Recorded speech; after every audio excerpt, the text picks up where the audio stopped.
Hey, hello everyone. So today I thought of doing this video in a different way.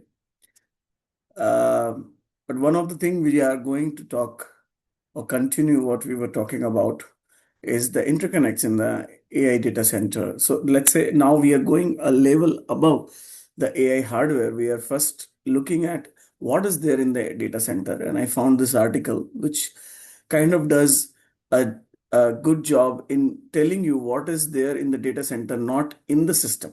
But it tells you, okay, how in the data center, in an AI data center, different things are connected, right? Different compute units are connected. So that is because the whole point of interconnects is to connect these cities, right? And these cities could be houses or it could be cities or so depending on the level of abstraction, you see that different kind of interconnects you have to think about that how long are those connections, right? So this gives you a first idea about that inside AI data center, if you are looking at what are the different interconnects one would see, right? So you can have a look at that article, read about that article, but I'll walk you through few of the things that what are there, right? So imagine this is the kind of a data center where you are having multiple. So these are compute fabric, right? So compute fabric means that there is a lot of computing. Compute fabric does not mean that it's one processor. It's a lot of processors which are there, and we will see deep down into what is there inside. But first, the thing is that these compute fabrics itself are connected to each other, right? So that is what is they or you can think of it as a front end network. So think of when you are typing a query, let's say on a chat GPT, it is going to some data center from which this data is coming, right? So that interconnect, how it is going to the data center or between the two data centers. So all of that is a data center level interconnect. Like it's outside world, how the data center is interacting. What we are going to now look at what is inside the data center which is there and inside the hardware which is there, right? So this is the front end network which you see, right? And that is where you have probably seen a picture of cables, right, in a data center. I think compute cables, you have probably uh, you have seen that picture, that how things look like in a data center. Yeah, exactly like this. So these cables which are connecting different compute fabrics and everything, right? So these are again because if you have to connect at longer distance, obviously it's exactly like power transmission problem that you will have a higher loss and everything. So your speed and everything is going to be very much limited when you are doing this kind of connections, right? So this is the cabling which you see, and that is where I think you can see that this article can talk about that if there was a way that because we moved that way also within the with the internet, right, where we saw that we wanted to if we want to transport the data at a higher distance, we went to an approach where rather than connecting them through a coaxial cable, we were connecting now are using optical fibers, right? If you have heard about optical fibers, that how they are increasing the bandwidth which you are getting with the 6G and other technologies, right? So as you go higher and higher on bandwidth, and how this is coming to your whatever institute or whatever that particular locality is, this is coming through optical fibers, right? This data, internet data. So that is one of the things which can be thought about, that rather than using physical cables, can we use optical fibers and we convert that information in the electronic domain to a photonic domain, or right, where we convert that information to the photonic like in a photonic, so that we can use the interconnects which are made of these fibers, right? So that is what you would see. And then now if we go into a compute fabric, what is inside a compute fabric, then you can see that it talks about something that in a computer tray, where you see a lot of these CPUs and GPUs, right? So that's what it is talking about. And you see that so one of the example, it is telling you that, okay, how many, let's say compute units you have, right? So this super chips is something else, so which is a super chip which is made, which is, think of it like a package, right? Which is there, the whole package, which has memory, GPUs, everything. It is not just GPU, right? We are going to look at that also, that what does it have. But you can look at that these super chips basically are connected on a board or in a tray, right? In this way. And then this uses something called NVLink, which is what this also talks about, because proprietary technology. And the idea is just that you want a very high throughput interconnect between GPUs to GPUs. And then people figured out, okay, if we already know how to make connections inside devices which are very high throughput, in a sense that the metal pitches and everything we were talking about in the last video, what is inside interconnects, right? In the AI hardware we were talking about, we when we zoomed in, we saw that, okay, in a chip, if you were to seeing in a chip, that these transistors are connected through these multi-layer metals, right? Which is a very high bandwidth, in a sense that high congestion of the connections, right? And that kind of thing inspired this thing that, okay, can we connect? And there are no guesses for what material you would use.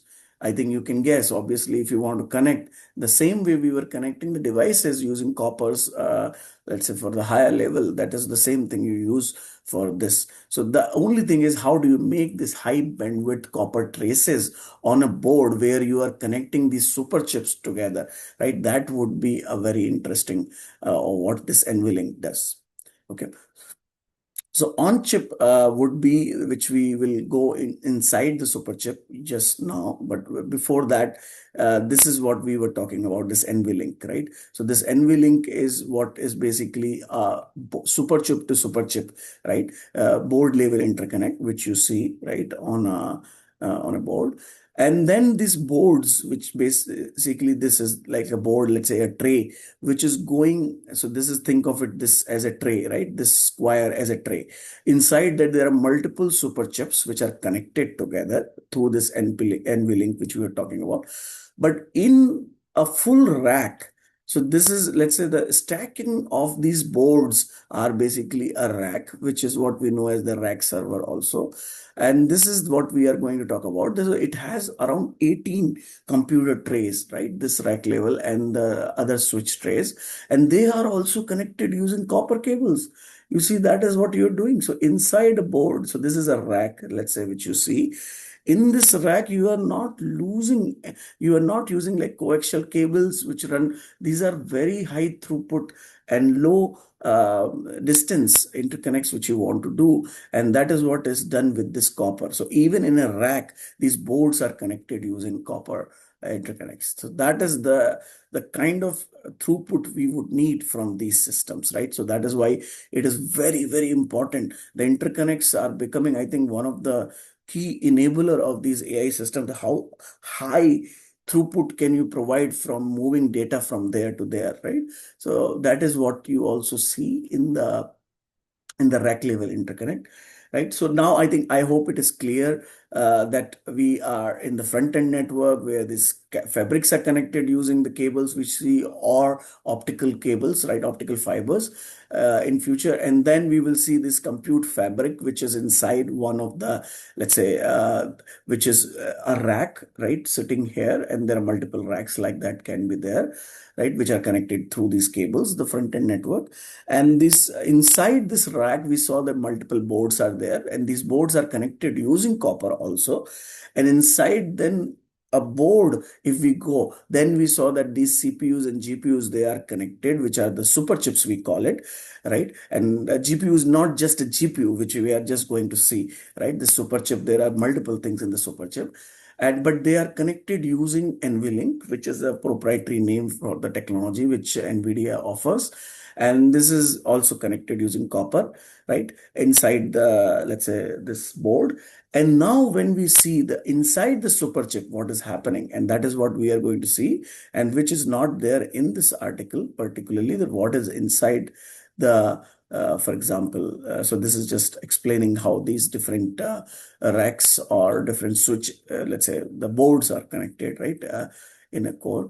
But that you can read in this how people are thinking about what is there. But this is all at the data center level, that how do you connect these switches. We are going to, because our interest has been more on the devices and understanding that actually where this how the sophisticated technology, let's say semiconductor technology, when we say that all starts with enabling, for example, obviously this is copper. Putting copper in the rack is also a very interesting development in the semiconductor industry. But if you see the on-chip interconnect is another art, right, which you will see that how these super chips are connected. So let's see inside a super chip, what does it look like?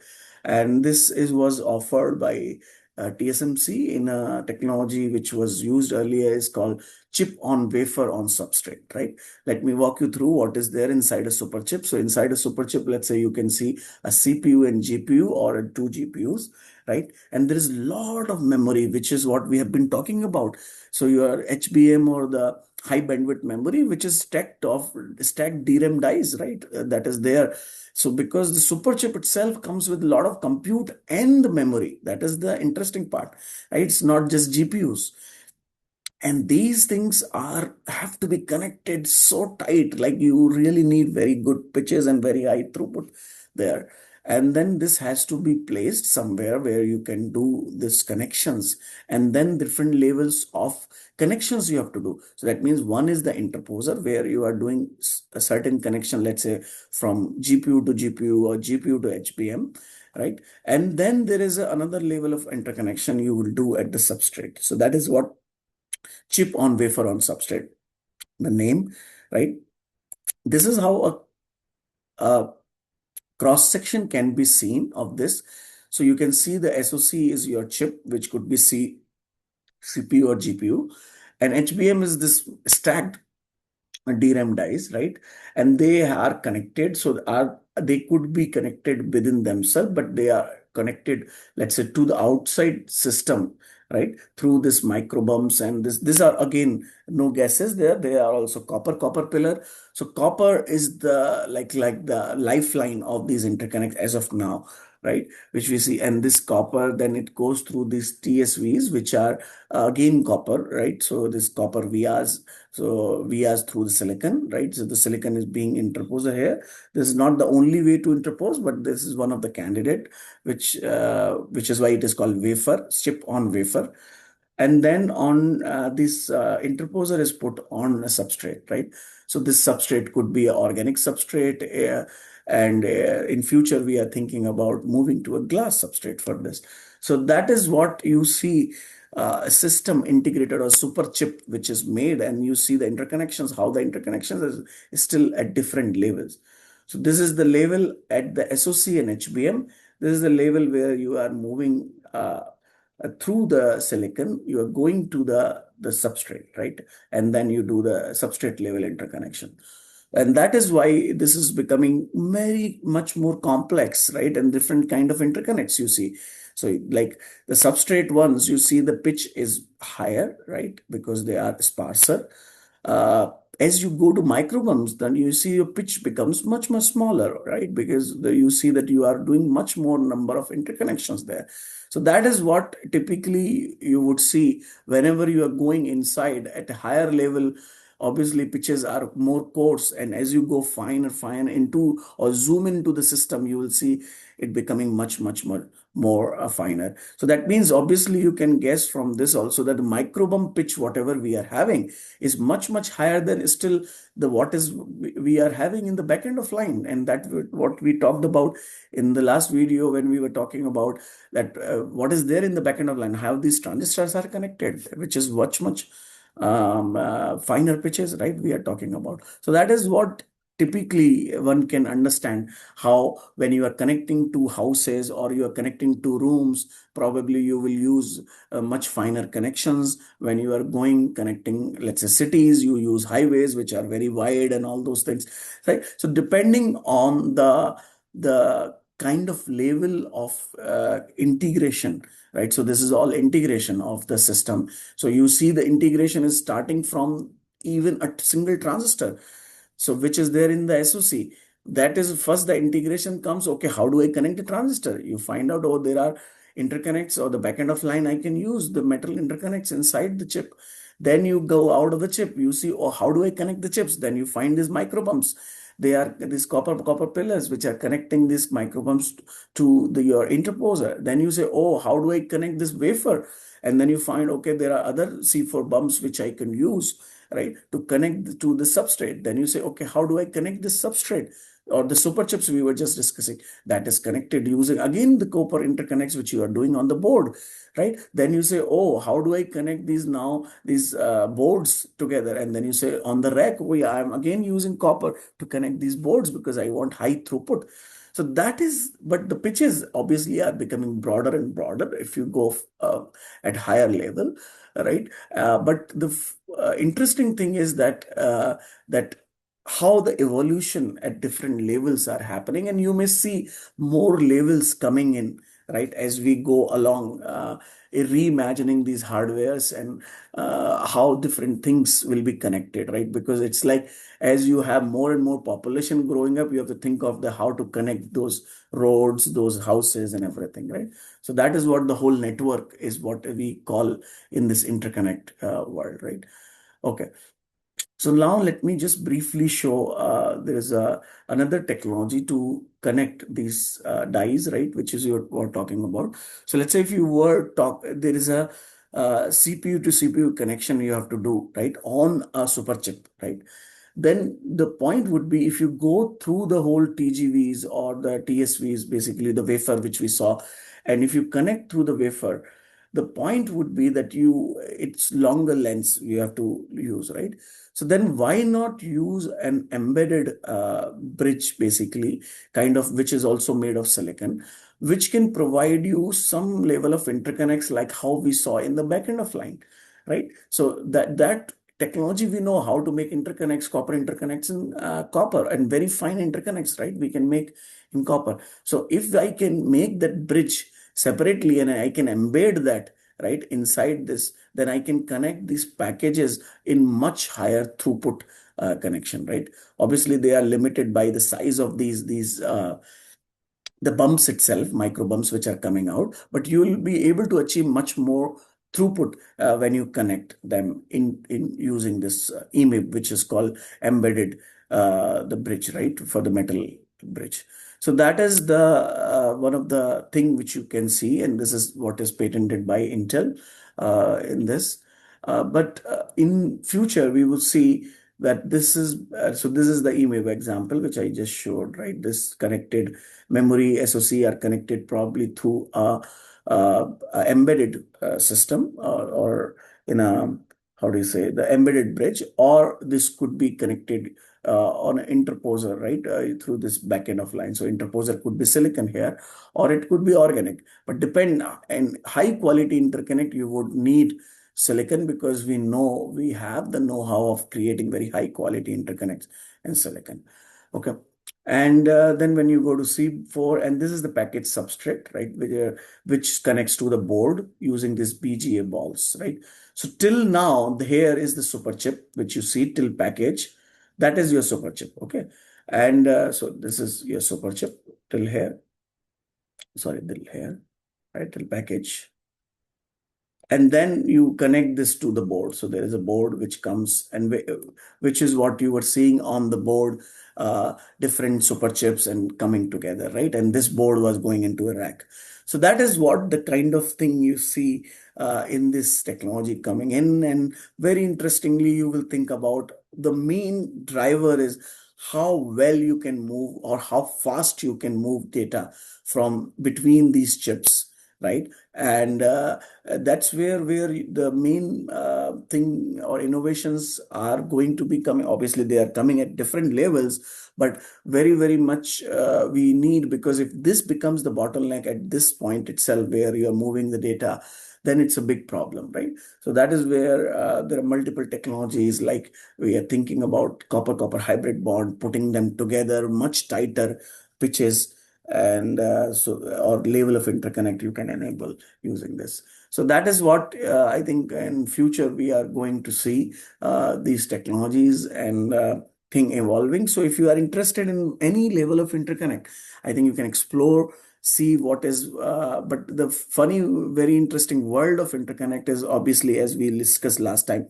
what you need is you need high density, right? Because so that you can have very high density means, think of it like very number of lanes in a road. If you increase, right, in a given width, that means many vehicles can go together. So that is what you need, many interconnections within a given footprint or whatever length or width you have. You can have many number of interconnections coming out. That means higher bandwidth, right? It's not the speed, because if you have the same interconnect and the electron can go with the same speed, then it's not just about the speed of the electron, it's about the density of the connections. That is what decides the throughput, right? The another thing which we looked at, that if the interconnect becomes very long, then obviously it takes much more time to reach where it is reaching, and that is because of the RC delays and everything we were talking about even in back end of line. So that it becomes a big problem again, latency, that how much time it takes from data to go from there to there, right? And then another thing is, obviously when you are running long, you are also wasting power, the droop and the signal drop and all those, the which is called the signal integrity, right? That how much signal and the power integrity. So that is another field where people work very, very hard on making sure in electrical domain that whenever you are making these connections electrically, all of them are able to reach within that limit, whatever you define. That is the signal integrity and power integrity of these signals, right? And I think we looked at in the last video also what are the signal and power, why they are like kind of different, how we imagine, right, from the CMOS perspective. So then we looked at the electrical aspect, but the electrical aspect is not the only thing which is important here. And we saw that briefly in the last video about that when these chips are generating heat, right, when they're operating, where is the heat going from? And that heat could really affect all the performance through this package. So for example, if you have multiple materials which are put on top of each other, you will think every material comes with their own coefficient of thermal expansion, right? And if there is a different coefficient of thermal expansions between the material, that means they are going to expand or contract differently. And when they do, now when they do this thing, then you see the interconnections between them are going to probably feel some stress, right? And that stress can really result in sometimes a failure.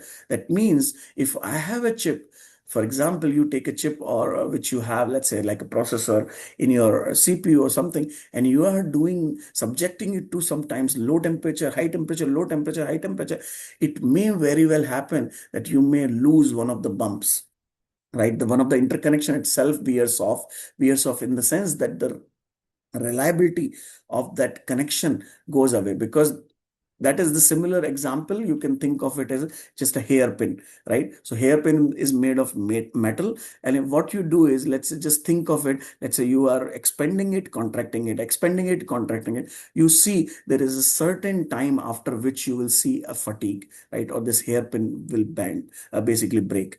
So that is what is very relatable analogy what maybe is happening to your interconnects here through the thermal or the temperature changes, right? So that is why the electrical is not the only thing when we think about these systems. The mechanical and thermal becomes also very, very important to think about for these systems. And that is what I think the industry also looks at. It's not just about electrical, it's all about, this is what we know as the multi-physics, which I kind of briefly referred in the last video. Okay, so that is all I think about the interconnects we are going to talk about. If you have any questions about detailing about what are there in the BGA balls, how they are made, right? What is the material? You have more questions about material, because now it is all about material science.